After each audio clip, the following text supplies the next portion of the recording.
copy of Read the Bones and 1 copy of Underworld Connections than 2 copies of Underworld Connections. Especially in mana-hungry decks where tying up your land is not necessarily the best thing to be doing. So no surprise to see the split in this list as well. Brauin-Duin puts BBD down to 18, and we're going to fire off with an Elvish Mystic for number 2 on our Season 2 Open Series leaderboard. But again, he has already qualified for our end-of-year Players Championship. So he's just kind of free-rolling these tournaments, able to play some different decks. He knows that he's going to be in the top 16, so he'll have 2 buys for the Invitational that's happening next weekend. So as a result, we've seen him actually play Junk Constellation last weekend, lost playing for top 8, and now we see him off to a nice start here with a Junk Reanimator. Plays a turn 2 Sylvan Carrier before passing the turn back. And who doesn't like to battle? You know? I love to battle. When did we have to have these incentives, like points and things, to go to tournaments? That's true. I just battle just to battle. Yeah. Devour Flesh. Shiels wants to kill one of these mana accelerants. I drove to Toronto to play in a team PTQ, and I was already qualified. Who says that there needs to be some light at the end of the tunnel? I did that a couple times too. It was a terrible mistake, but I did it. No way, it has to be fun. Team PTQs are a blast. No. I guess no, it doesn't have That's to a be. healthy argument there. Just no. Sylvan Carrier's at number 2 from BBD, passing the turn back over to Shiels.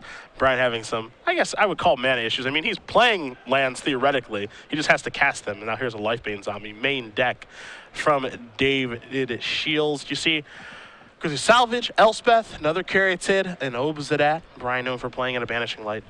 Now, what's funny about this is Brauin-Duin starts so far, gives all the indicators that he's playing in Gen Monster, so I'm sure Shiels was just casting this Lifebane to cast it. I bet he was not expecting to hit some pretty juicy targets like another Sylvan Caryatid or an Obsidian. Curious on what he wants to take here. I think that I like taking the Caryatid. Obsidian's pretty juicy. Depends what it in Shiels. If he has a Hero's Downfall, some clean answer to the Obsidian, then I think that you take the Caryatid. If not, then you can take the Obsidian. Yeah, he says, Obsidian, kindly leave.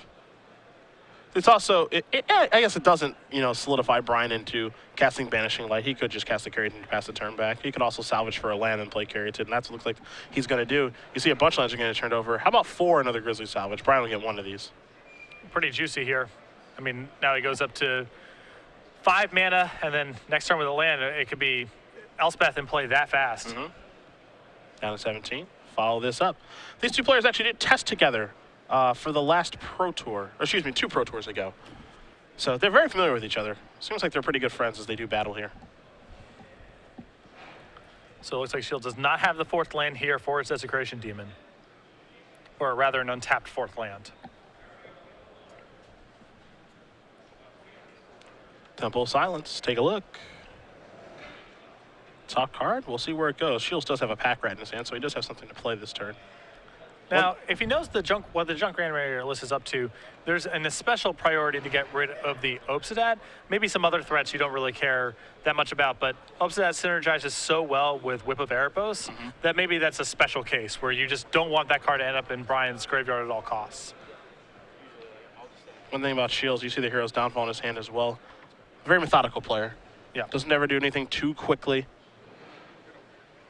but very, very skilled. Consistently playing on the Pro Tour, and again has won a Grand Prix. Going to play a Pack Rat and just simply pass the turn back over to Brauin-Duin, who's going to untap those Caryatids, couple of lands, draws a land for the turn. Not sure if a Temple or an Overgrown Tomb there, but again, you do see the Elspeth, you see Vraska in the group as well. Yeah, appears to be a Temple. Temple of Malady looks to be what Brian has picked up for this turn. He's going to start there, a little scry time. Going to look at the hand again. Vanishing Light, Elspeth, and Vraska are the cards that Brian's looking at. Top card is a mystery to us at home. We'll see where Brian wants to put that. Looks like he's going to put it to the bottom.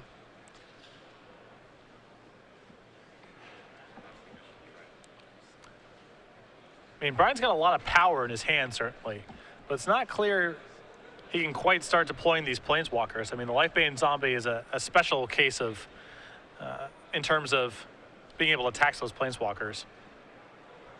And Brian has to tap down these Caryatids, too, to do anything. You know, if Vraska comes into play, for example, this turn, maybe it fires down a Lifebane Zombie, and then Shields can just kill it because there's no blockers. Right. You know, attack with a Pack Rat, make a Pack Rat, maybe play a Mutavault, who knows. Looks like Brian's going to use all of his mana this turn, which I do kind of like, actually. Vraska's going to come in.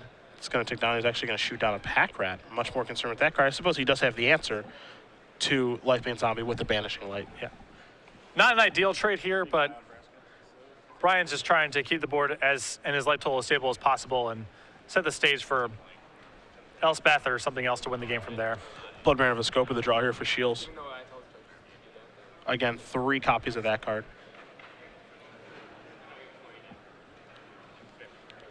So Shiels how he wants to begin. Seems like an easy start, which is take down that Vraska, and he'll follow up with a Desecration Demon, pass the turn back over to Brauin-Duin, who draws a copy of Whip of Erebos. He goes tapping mana immediately. It's going to be an Elspeth. See how Elspeth wants to roll. Tick up or down. I think he's going to tip up here. Ticking up also answers the Desecration Demon. Yeah. Momentarily, though, not permanently. I think minusing is just too bad to lose your Elspeth to a Lifebane zombie attack, so. This is not the easiest road for Brian either to keep this Elspeth alive, but it's better than losing it for very little value. Elspeth will take up. 3 soldiers are going to come in for the Sun's champion. Passing her back to Shiels, who does draw his 5th land, so now Blood Baron can be online. If Shiels would like to cast that, you also see the Hero's Downfall in his hand, another Desecration Demon as well. So pretty good hand here. For David. Yeah, that seems like a pretty good setup for David to go ahead and Hero's Downfall the Elspeth and cast a Pack Rat. It's a lot of pressure. Coming from a couple different angles as well. Yep. You've got the Flyer out there. You've got the 3/1 Intimidate. You've got, of course, a Pack Rat sub-game to be worried about as well if you're Brauin-Duin. Desecration Demon trigger on the stack. Gonna sacrifice Soldier Token. Demon will become a 7/7. Lifebane. It's going upstairs. Not too much of a surprise, he did mention. Hero's Downfall can take care of Elspeth, which it will. And a Pack Rat makes for a very nice turn for David Shiels. He's been doing a really good job of maximizing his resources every turn of the game so far. Brauin-Duin will draw a card for the turn. It is a Swamp. And now Brian really would know where to go. He does have a removal spell in his hand, but there's multiple threats in play for David. He has a whip in his hand, but not anything to do with that whip. Yep. So a lot of powerful draws in Brian's deck, and a lot of time he's got some chump blockers and things that he can sacrifice to the demon, but not a lot going on right now. There's the whip. See if Brian wants to cast Banishing Light or not. Looks like he's going to do some attacking with these tokens, and he will. Can't imagine Shiels has much interest in trading a token with a Pack Rat. No chance. So he's going to go down to 18. And will BBD cast the Banishing Light? That's the last card in his hand. Shiels with 2 cards. Brian with 1. Almost feels like you had to Banishing Light this Pack Rat now. Yeah, the question I think is, what are you supposed to Banishing Light? I think like Brian's plan was to save the Banishing Light for the Lifebane zombie, but that time has passed. Yeah. It doesn't take that long for Pack Rat to just become lethal from the spot. It looks innocuous, but 2 turns unchecked here, and Brian has to start chump blocking with his Caryatids. Draw there for Shiels is a Plains. Again, Desecration Demon and Blood Baron with Scope are the cards in the black-white mid-range player's hand.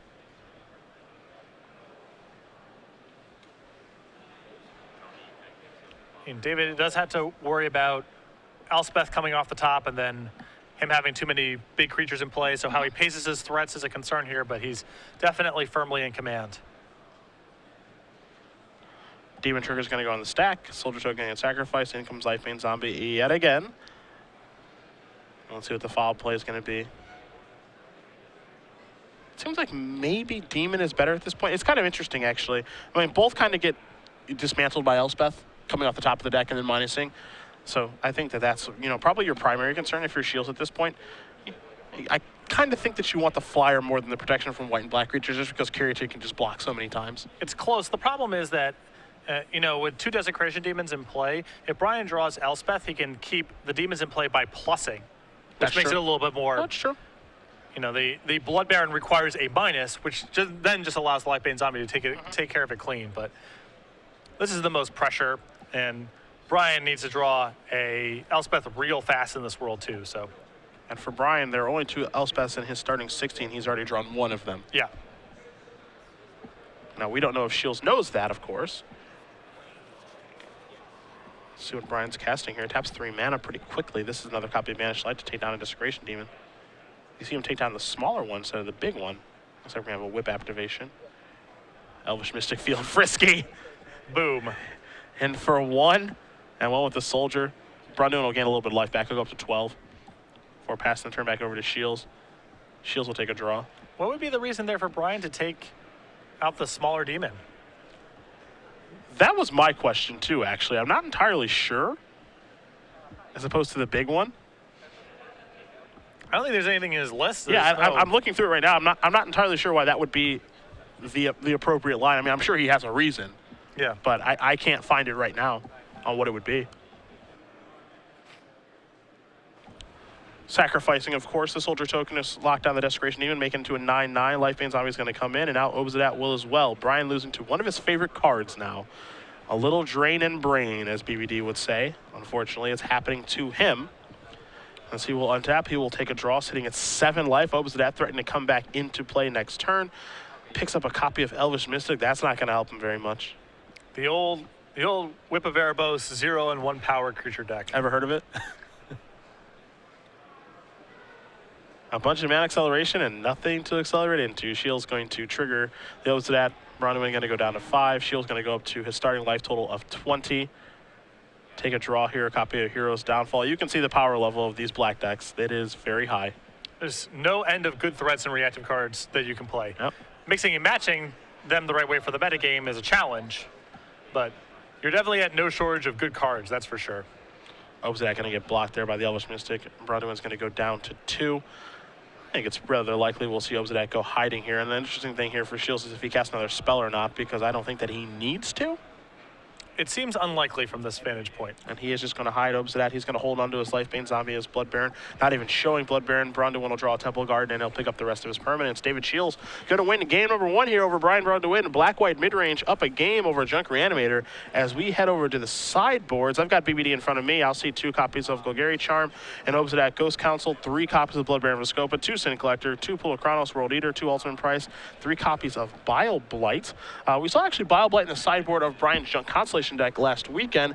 Was a little bit surprised to see that there, but the reason was pretty straightforward. I have a lot of difficulty with Pack Rat, so you have to imagine it's probably going to come in here too. Yeah, for sure. It also gives you a little bit of game against Elspeth. Random beatdown draws that happen to draw 2 copies of the same threat. I mean, it's not hard to rationalize Bile Blight, and as an answer to Pack Rat, of course, it does a lot of good work. Ultimate Price can come in here as well. Take care of Desecration Demon, take care of Pack Rat, take care of Lifebane Zombie. As you can certainly make arguments for Sin Collector as well as Blood Baron of Viscopa. Heck, even Golgari Charm as well. I think Blood Baron's going to be great in this matchup. Yep. Really, the only way for black-white decks to get out of that card is Devour Flesh, and Brian has no end of Elvish Mystic, Sylvan Caryatid, Sin Collector type cards. Yeah. The combination of Sin Collector and Blood Baron is really tough on black-white decks because the Sin Collector can take Devour Flesh or absorb a Devour Flesh, and that's really the only answer that black-white decks have to that card. On Dave's side of the table, 2 copies of Farika's Cure and Erebos God of the Dead and Underworld Connections, 3 Doomblades, 4 copies of Duress, a Deicide. There's 1 in the main deck and then 1 more on the board. Copy of Obsidian Ghost Council, a Glare of Heresy, and a Whip of Erebos. I think he's going to want the additional copy of Obsidian here. I think the 4 copies of Duress are likely to come in as well. Brian has shown, he's got Grizzly Salvage, he's got a variety of Planeswalkers, Whip of Erebos, and so forth. So a lot of targets here for Duress. I'm curious to see if he's going to bring in the Underworld Connections and the Erebos God of the Dead here, because to me it's not clear that this is really a card advantage battle. Brian is fully capable of overwhelming the board or setting up synergies with Whip of Erebos that invalidate everything that Dave does, even if he draws extra cards. So that being said, the matchup's also on the slower side, so that maybe there's more room to leverage sources of card advantage. So those to me are the cards I'm most interested about to see if David brings in. So as we wait here for game number 2, I do have a fun question to ask for you. We've seen, these base black decks have splashes. You've got the normal version with no splash. You've got the black-green version that we watched and we know Ari Lax is playing off to a 2-0 start. And we've got this version with white in it for Blood Baron, Obsidian, Elspeth, Banishing Light, whatever you'd like to dabble in for white. Which version do you think is the best and most well-positioned right now? I don't know. There's pros and cons. To me, the big question is how much do you really want to be messing around with Blood Baron? Because to me, it's not the best card if the metagame is pretty saturated with Mizium Mortars or even just like against Jund monsters in general. It's not the best threat. They can overpower it, or some of them still have mid-deck Mizium Mortars. But there are aspects of the metagame that are incredibly soft to Blood Baron. and being able to back those up with Thought Seizes and other discard spells. There's a lot of decks that can't beat that sort of game plan. So to me, it's more about what kind of metagame that are you predicting. I think Brian's list here is probably very solid against a deck like Jund Monsters because there's so many different angles of attack, whereas David doesn't quite have that going on. But David's deck strikes me as being better against the Espers of the world.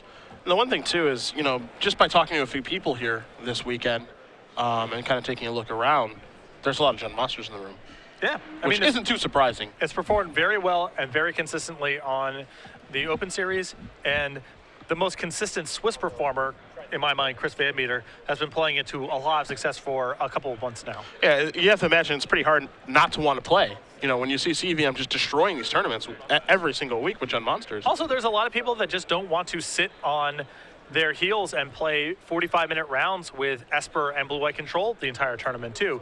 So there's a lot of people that are naturally going to gravitate towards more aggressive strategies because they either prefer to do that or they're concerned about cumulative fatigue or what have you. And so there's a large portion of the room that's already going to gravitate towards something like Jund Monsters. And then the fact that it's been doing very well the last couple of months that's the last piece of the puzzle there to rationalize playing it. So I think that, the thing that's interesting about Jund Monsters too is that the consensus opinion seems to be that is a deck that's very difficult to hate out because it doesn't do just one thing. It's got Pulachronos, it's got Stormbreath Dragon, Domri, all of those things, some removal spells, some discard, what have you. But there isn't one card you can go to try to beat that deck. For sure. Doomblades are good against it, but you can draw a bunch of Doomblades and then lose to Planeswalkers. So it's not like there's one angle of attack. You basically have to have your entire 75 have a cohesive game plan to beat Jund Monsters. It's not about finding 3 or 4 copies of a particular sideboard card that they can't beat. Well, we'll be underway in game number 2 here in just a moment. If you guys are just joining us, of course, we do appreciate it. Cedric Phillips, Patrick Sullivan, Star City Games Open Series here in a beautiful, sunny, and warm Providence, Rhode Island. At SCG Live, hashtag SCGPROV for your tweets all weekend long. We'll be having some fun this weekend as we work our way towards the Season 2 Invitational in Columbus just next weekend. Chris Van Meter leading Season 2 leaderboard with 158 Open Series points. Looks like he's just about locked up the invite to the Players' Championship, but we've got one more to crown next weekend, of course. The Winning Invitational will be going, also getting their likeness on a card, though it will be difficult to top Derek Sheets' Swan token. It'll be really hard. That one is, for my money, that's the best one. I really can't argue. My favorite one is still Sam Black's token. That one is great, too. I think it's very well done. The avatar of Jerry T is quite good as well, but I tell you, that Swan token is really something. Yeah. The bird is just so upset. Wouldn't you be? And Derek is so thrilled. Yeah, that's true. That's my favorite part. I am really. riding a swan. Yeah. And the swan's like, someone is riding me. Get this guy off of me. Sweet. Looks like Shiels is going to take a mulligan down to at least 6 cards here. PBD ready to go with his 7. Again, 2 Grand Prix champions here. Dave Shiels actually winning the Grand Prix. Grand Prix, for me at least, this is when it's kind of on hiatus, but I was watching from the sidelines. Grand Prix Gallblade.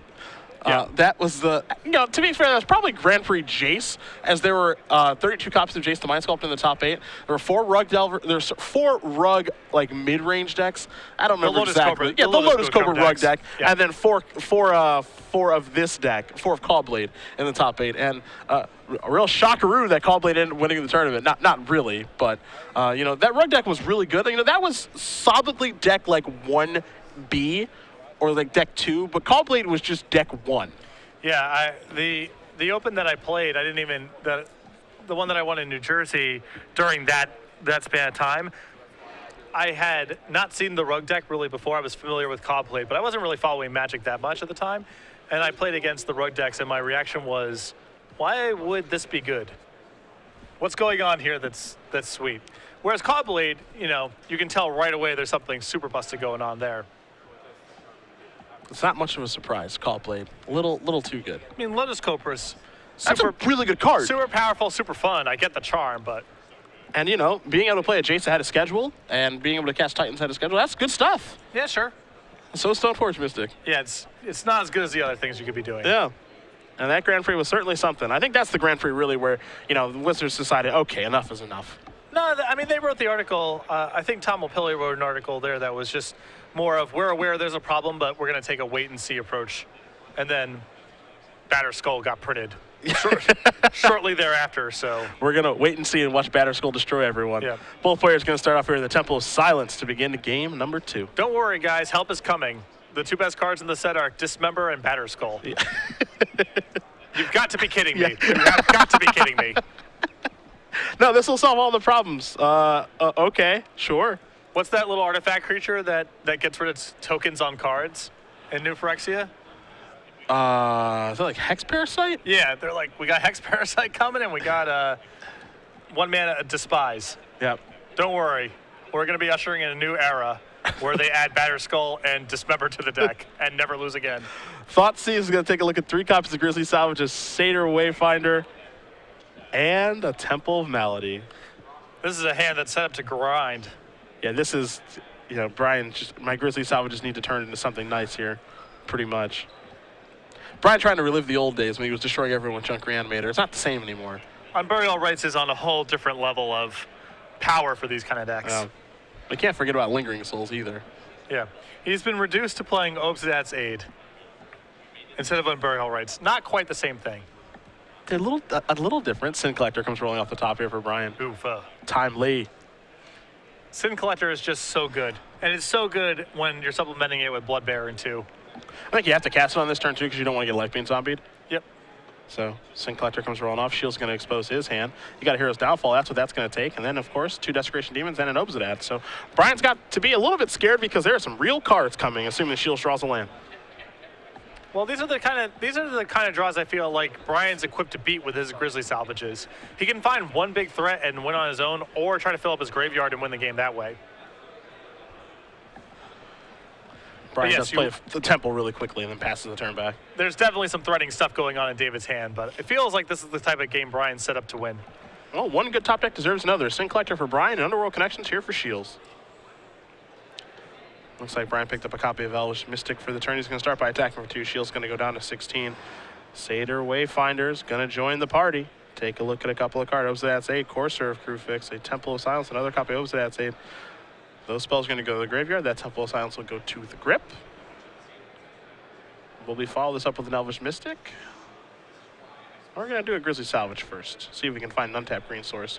Elspeth, Swamp, Courser, Overgrown. Looks like he wants a Courser. Yeah, I think Brian at this point is just looking for stuff to do more than being the most efficient possible with his mana.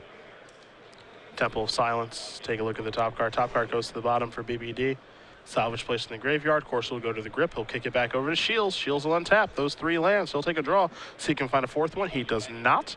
It's a 3rd copy of Desecration Demon to go along with that Obsidat. So he's going to have to pay 1 to go down to 15. Take a draw. Does he find a land this time? He finds a Blood Baron with Scope. I'll tell you what, those are some really good Magic cards. Yes. They're just not in play. And you can see why Brian's list is so well suited to leverage Blood Baron post board. How is David supposed to beat this deck with Devour Flushes? There's so many just pieces of trash that Brian has in play to sacrifice potentially. And an unchecked Blood Baron is, that's Elspeth or bust basically. Courser of Crewfix going to reveal a Courser of Crewfix after an attack for 3 there. Shields goes down to 12. See if Brian wants to cast a Sylvan Caryatid or this Grizzly Salvage. If he Grizzly Salvages right now, it gives him a clean look at a land, which he's in the market for here. But the Caryatid also just makes sure that he has more mana for next turn, so.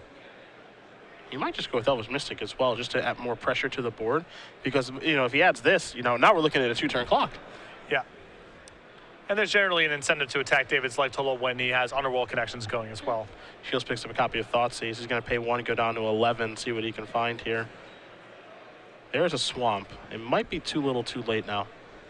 We'll see. He still can't even follow this up with anything of note, right? He's just playing a land and saying go or casting a Thoughtseize. Which isn't great either. No.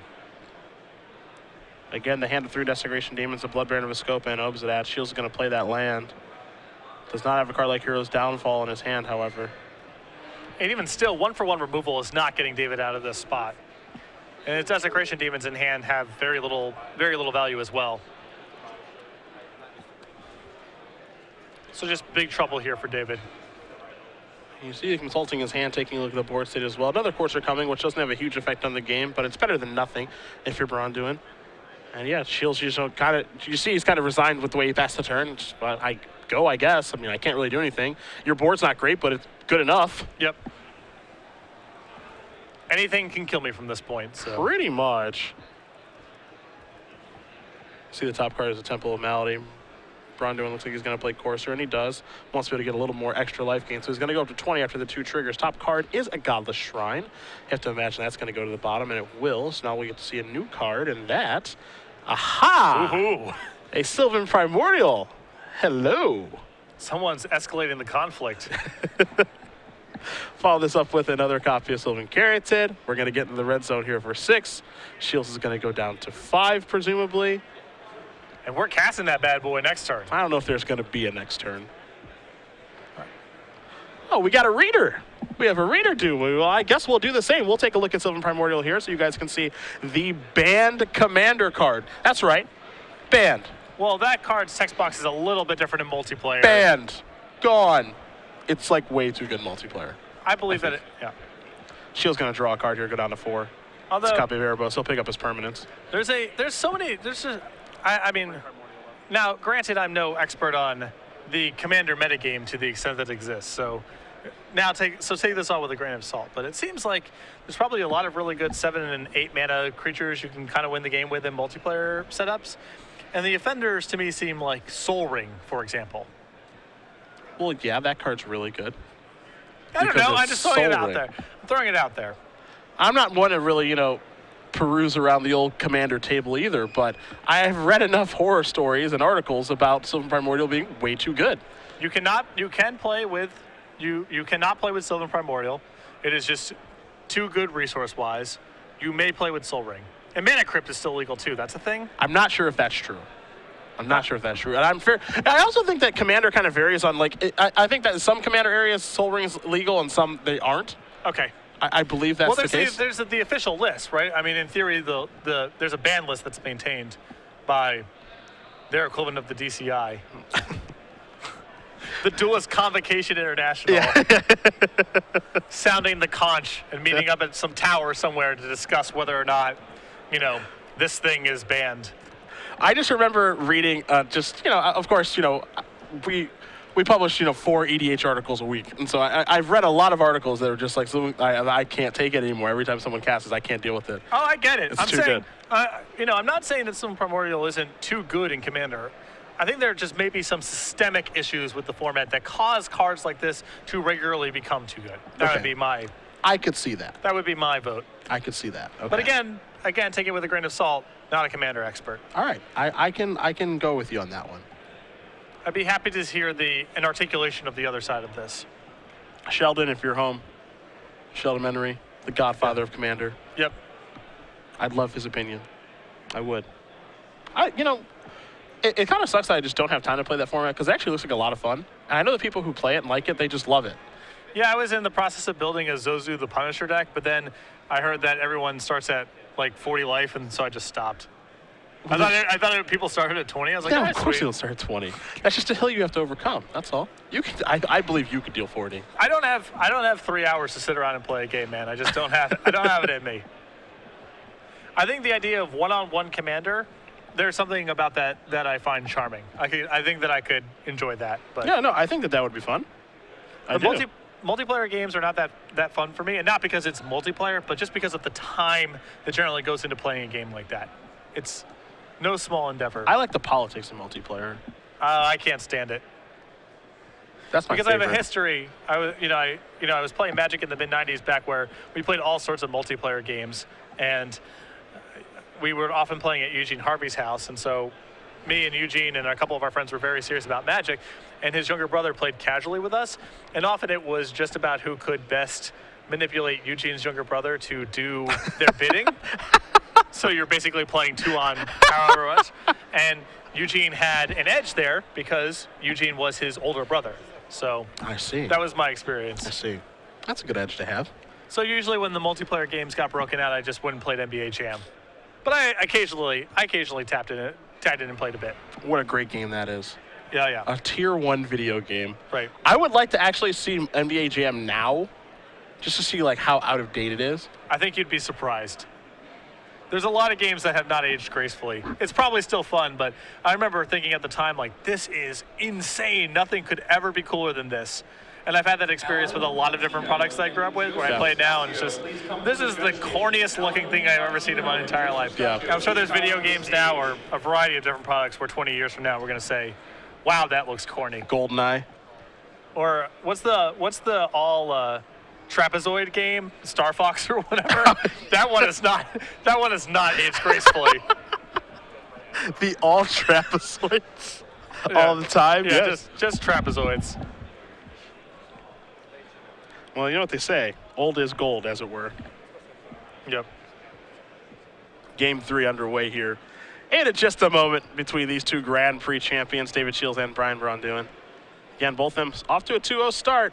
Black-white mid-range, pretty run-of-the-mill stuff, things that we've seen before. We've seen it win tournaments. Charlie Reinhardt did win a tournament when we were in Jersey. Yep. A little bit different take here from Shiels. I'd say a little bit more traditional, but the strategy is still the same. A little more controlling, I would say, his list than the winning list we saw in New Jersey. Shiels be on the play here. Taking a look at his opening, you see a Thoughtseize address as well. You saw him also change the way that he sideboarded for game number 3. I believe that he brought in a lot more discards since he knew he was going to be on the play this game. Yes. So here is a Thoughtseize to lead things off. You see Brian's hand. He's got a Seder Wayfinder, an Obsidat's 8, a Vraska, an Ultimate Price, an Overgrown Tomb, a Temple Garden, and a Temple of Silence. A much slower hand, no acceleration. I think the thought process here is this Ultimate Price will protect me from a pack rat or a life being zombie. These are the kind of draws where decks like Junk Reanimator, and you can lump Jund monsters and a variety of other decks into this category, look eminently beatable when they just don't have a mana accelerator. These kind of hands, you know, I'm not saying Brian's supposed to mulligan because a lot of your hands are going to look like this, but this is the problem playing the deck. When you don't have one of your mana creatures, you're not up to very much. Yeah, I mean, I can definitely understand why he would keep this hand. You know, he's got a Temple, he's got a Wayfinder, he's got an Ultimate Price. I mean, he's got things to do, but surprise, surprise, Thoughtseize is able to blow things up. Yeah. That's what Thoughtseize does. And it's going to take care of Obsidat's 8. Shiels doesn't want to know what that can do, so he's going to take that card. Brian draws a copy of Godless Shrine. He'll play a Temple of Silence, take a look at the top card, consult the grip, figure out where he wants to put this one before kicking it back over to Shiels. Well, these hands that Brian has right now, these feel like the kind of draws that are not favored against any opponent. Yeah, I would the agree. no mana acceleration and just kind of a mixture of weird stuff. Put that top card to the bottom before kicking it back over to Shiels, who will draw a card. Looks like he picked up another copy of Thoughtseize. I believe he also has a Duress in his hand as well. I think the only thing he might be missing at this point is just a couple of lands. He's going to play a Duress. See what Brian picked up for the turn. It looks like it was just a land and Godless Shrine. So Shiels will write down that land, and then he'll figure out what card he wants to take. You see BBD point to the shrine there for Shiels, let him know this is what I drew for the turn. Alan Latino And again, because he put the top card to the bottom, we know that a mystery card is coming here. Latino and Joseph Stasio, please come to the stage. Ultimate Price, bite the dust. Godless Shrine tap, pass the turn back. Shiels could have cast Thoughtseize that turn, would have had to take 4 damage to do it. 2 from the Godless Shrine coming into play untapped, 2 from Thoughtseize itself, but there's really nothing worth Thoughtseizing there. That might be the bigger issue here. He's not really that interested in getting the Vraska, and he can do that down the line if he's feeling so inclined. So give Brian a couple extra draw steps to maybe find something expensive and relevant, and then get that with the discard spell. Seder Wayfinder turns over a couple of lands and a Courser of Crucifix. Brian does take a Temple of Malady to his hand before passing the turn back over to Shiels, who will take his third turn. Starts by drawing a Plains. You see the Godless Shrine over there as well. Again, we know about the Thoughtseize. Here's a Read the Bones. Shiels is going to take 2, go down to 16, and set up his draws. You see another Read the Bones and a Temple of Silence are the cards that he's looking at. Read the Bones, you got to say, a card that's really underplayed, given how powerful it is. The problem is that the mono black devotion decks are basically priced into playing 4 copies of Underworld Connections because they need to add to their devotion count. But I agree with you. Read the Bones, and a spot like this is, I mean, that's how powerful is that right now? Wayfinder number 2, going to turn over a couple of lands, an Elvish Mystic and a Bile Blight. Brian will take a Temple of Silence. Shiels for his Read the Bones took another copy of Read the Bones and a Hero's Downfall. So that's what was added to his grip. Brian going to play that Temple of Malady that we already knew about. Put the top card to the bottom and pass the turn back. So a small clock here for Brian. Pack Rat the draw here for Shiels. Things are starting to get a little bit ugly here for the Junk Reanimator player. Just not a lot going on. And again, David can take care of that Vraska next turn if he's feeling, this turn or next turn if he's feeling so inclined. You do see the Pack Rat again there in his hand. A couple copies of Hero's Downfall, Thoughtseize. Another copy of Read the Bones. If he wants to play that, he'd have to go down to 13 to do so. Might not be that appealing right now for Shiels. maybe it is, and it is. So down to 13 he will go. Set up his draw even further. Take a look at a couple of cards. Temple of Silence and a Gobbler Shrine. Now he'll consult the grip. And he says, I don't want either one of these lands, so 1 and 2. Lifebane Zombie and a Connections. A lot of 3-mana spells over there. Yeah, I'm surprised that he shipped. I think that I would have kept one of the 2 lands in that spot. Feels like he could just use more mana, and if he's going to play a Goblin Shrine tap that turn anyway, I believe that I would have just kept the Temple. I think one of the reasons I want to keep a land as well is because I want land number 5 in case I draw an Obsidian or a Blood Baron. Yeah. Because if one of those comes rolling off the top of his deck, he can't play it. Attack for 2 here. Brian just going to play a Temple of Silence past the turn back. This is a copy of Thoughtseize. Doesn't need one of those either. Again, Shiels' hand is very, very powerful, but his hand is really just not lining up great right now. The ability to play 2 spells in 1 turn is what he's looking to do. Yes. That's when his deck is at its best, and that's when these black-based Devotion decks are very, very difficult to beat. He's not really in 2-spell-a-turn territory yet. He's going to play Lifebane Zombie. Take a look at the grip here. Brauin-Duin has lands and a Vraska, and I think now he has actually cast Thoughtseize to take care of that Vraska. Yeah, and this is still fine for David. The race is still manageable. He's going to be taking 2, but Pack Rat can sweep that up pretty soon. But I still feel like I would have wanted that Temple last turn, given the way this is all shook out. Yeah. Thoughtseize takes the Vraska. Shields goes down to 9, passes the turn back over to Brauin-Duin, who, to be fair, Brian's able to draw a removal spell or some sort of actions, well, he's probably doing okay. There's a Grizzly Salvage. That's not a bad place to start. But I think that Grizzly Salvage wants to find a real, real card. For sure, but David's life total is definitely under some amount of duress. I'm assuming he's not blocking here. He's going to 7. If he doesn't draw an untapped land next turn, he's not going to block with the Pack Rat either. So then he's looking at 5, and then all of a sudden, something like a Blood Baron or an Obsidian off the top could steal the game here for Brian. So your assumption there right away was no block. I mean, if I'm Shields in that position, I actually kind of want to block. I just want to keep my life total high, and you immediately just said, you think he's going to take 2, which Shields did very quickly. I think that David has to get the game over with semi-quickly here. He can't wait all day. There's too many powerful draws in Brian's deck. Couple copies of Pack right here for Shields. Brian's going to cast a Grizzly Salvage. He needs a big one. There's a Salvage, an Elvish Mystic, a Satyr Wayfinder, another Salvage, and an Elvish Mystic. That is not what he's looking for. Yeah, he needs one of his Haymakers here. He's got all the mana he needs. Does he take a Wayfinder or does he take a Mystic? That's the question. Looks like he's going to go with the Wayfinder. The rest of the cards are going to go to the graveyard. Again, a Blood Baron or an Obsidian is what Brauin-Duin is looking for. He's going to untap. He's going to take a draw. That'll work. Blood Baron with Scopa. Yep. Right off the top. Taps that 5 mana. Gonna play a Temple Garden tapped, and he's going to pass the turn back. It only takes 2 hits from this to get the job done now. This might be one of those draws that steals it here for Brian. I don't think David can get out of this. Shields going to take a draw. It's a swamp. He has 1 Elspeth in his list. He'd have to somehow be able to cobble together, Elspeth into land, which involves an Underworld Connections activation. Yes. So that might have to be what he does. The Salvage missed for Brauin-Duin, but his draw step did not. Blood Baron with Scopa looking to steal this game for the Junk Reanimator player. Shields, again, looking at a couple copies of Hero's Downfall. Does have Thoughtseize in his hand, but those aren't going to help right now. The only card that really matters in this situation, it seems, is the Underworld Connections that he has. Billy Wallace. And to me, I don't see any other way for him to proceed from here except by going Underworld Connections and finding Elspeth. I suppose there's 1 copy of Whip of Erebos in Dave's sideboard. If he's brought that in, he can theoretically race with Lifelink, but I would be surprised if he brought in his Whip in this matchup. Feels like that's more for either really linear beatdown decks where you're willing to pay 4 mana to give your team Lifelink, or for removal heavy matchups. Neither of which is the case here with Brian. What that means to me is that everything that he can do is centered around Underworld Connections. Yes. And he has come to that conclusion. He plays the Connections on his swamp and passes the turn back over to Brauin-Duin, who will draw cards, a copy of Sylvan Caryatid. That one does not matter all that much. The thing that matters on BBD's side of the table is that gold creature, Blood Baron of Scopa. You see him taking a look at his mana, taking a look at the graveyard, seeing what his options are. But at the end of the day, it's a pretty easy one. Attack here for 4. He's going to go up to 19. Shields is going to go down to 3. Couple of mana here for Brauin-Duin. He's going to play a Satyr Wayfinder that we knew about. Take a look at a couple of cards. The land is going to go to the grip. Obsidian's 8. Another Caryatid. A Bioblight will go to the bin. He's going to play a Gobbler Shrine tapped. There's your Caryatid. This is a passing of the turn. It's going to have to be Elspeth. plus a land. That's a pack rat. That's not going to help. Maybe a whip will. He draws a card. It's Hero's Downfall, an extension of the hand. Brauin-Duin going to win this match off the back of a top deck Blood Baron with Scope over David Shiels. 2-1. Junk Reanimator moves on. Well, it wasn't just, it's easy to point to the Blood Baron, and maybe Blood Baron kind of wins that game no matter how it gets paced, but Dave was spinning his tires there for multiple turns and dealt a lot of damage to himself. Multiple copies of Thoughtseize, multiple copies of Read the Bones.